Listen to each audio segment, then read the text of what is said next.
chasing bugs, nothing. They just get access to one another, and they get very frustrated because they're in a tiny little box, essentially. There's no sunlight. There's no access to outside. That sounds deceitful. So free range, no. Cage free, no. Organic, that has to be accurate, right? Organic still doesn't mean they're on pasture, and honestly, the big organic companies are actually trying to advocate to get the welfare standards for organic, meaning certain square footage per bird and things like that. They're trying to limit those, trying to say, we should be able to be in a building, just feed them a different kind of feed, and get the label, right, to trick the consumer. To USDA say, organic. Exactly. To trick the consumer to think that they're getting this. So you have your coops here. Do you let these guys hang out and roam, or do they stay in here primarily? They stay in here primarily, okay. But what we do is we move these every day. With our meat chickens, if we were to leave them in one spot for a while, it would just all turn to manure and dirt. And so we want to keep them moving on the grass so they are getting bugs and fresh grass in their diet every day. Is that a common practice or something? No. It's something like I had to build all this myself. So it's kind of having to figure it out on my own. Seems pretty laborious, like a big job every day to do, but the quality is there. You can't sacrifice it. There's no way around it. If you want chickens to be on pasture, you said you guys to move these things every single day. Can you do it together? Yep. All right. So you got a big dolly here? Yep. So we start out by just propping this underneath. Okay. And it lifts up, and we just kind of slide that down. Okay. That props up the back end so that we can slide it forward. Oh, and you have a rope system hooked up. It's like a sled. Yeah. Nice. So we'll just slide it forward slowly. Just kind of making sure that no chickens are caught. Yeah. And we'll just bring them forward all the way until they're on a little bit further patch forward. of grass, huh? Yep. Right there should be good. Beautiful. Daniel and I walked around the homemade brooder houses that are rotated daily around the beautiful Oklahoma pasture.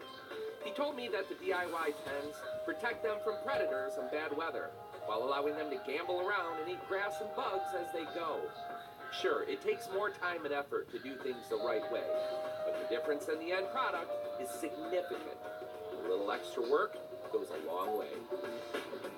What's wrong with the way that people eat today? So most of our meat is just raised in factory farms. When you get something from the store, you're getting an animal that's been on a feedlot for 60 to 90 days. So they basically are in a concrete space with tons of other cattle and knee deep in manure, who's eating just straight grain. But it just builds up the kind of an empty fat, and very highly saturated fat. Kind of the equivalent to eating bread, eating grains, because that's where it comes from. For us, we do grass-fed and grass-finished, and the biggest part of that is the grass-finished, where our cows never eat grain. They fatten on the grass. So we're getting much denser fat. That's a nice yellow fat that has vitamins and minerals that you won't get from eating beef from the store. What do you have next? Check out the laying Card shop. What is it, the laying hen? Yeah, They want to home so I can bring more. Okay. So basically, He'll buy all of eggs them. ready. No, he'll buy all of them. How Hell many yes. of the laying hens do you have? Oh, that's a start. How many eggs will each hen? Hell yeah, I can show you where. Like, is it per week, per month? They lay an egg almost every other day. So we get about 60 dozen a day. Yeah, and they look a lot, they taste a lot different than your normal turn and burn corporate factory egg. Yeah, so the yolks are much more firm and also a deeper orange color because of the grass. Large agricultural is a very broken system that it's just constantly kind of like our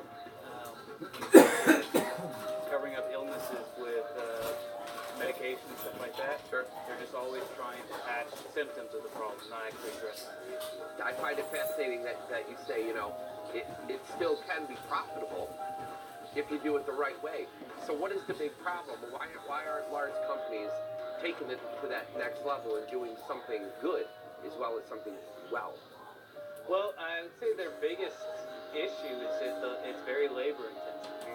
And they're always looking at efficiency and how to get things streamlined. And really, I mean, there's no way that you're going to streamline chickens on pasture.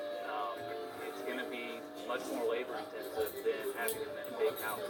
But the offset to that is for the farmer selling it directly to the customer. Instead of having your eggs go through 3 or 4 different hands before it actually gets to somebody's plate. I'll look and see if I got it, but I don't know.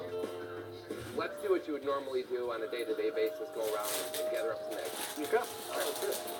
Just talking about Celtic cross. an emblem that my wife wore on her necklace that Seeing my the son coops wants, that that he Daniel bought built her. was pretty incredible. The hens were able to What is roam it? freely in I and probably have it outside in the the coop, laying eggs and That wandering the actually. surrounding area, eating feed No, and it's a bugs Celtic from the corn. ground. Oh, is it? Y'all got along pretty harmoniously. It's fascinating to see how Daniel guides, but doesn't interfere too much with the natural process. Want some chips, Rick? The result is a high-quality egg from true free-range chickens. We talked a bit more about how important this process is to him, the difference that it makes in the end product, and how he feels that real food is the first step in preventing disease and living a healthy life. I'm hungry and got the munchies at the same time. That's not Talk good. about the first, What? your first go when you actually realize, wow, I'm responsible for all of these Yeah, animals. that I have to makes keep sense, them alive, monetize and make a living. Did it ever get kind of scary? Like, wow, here I am.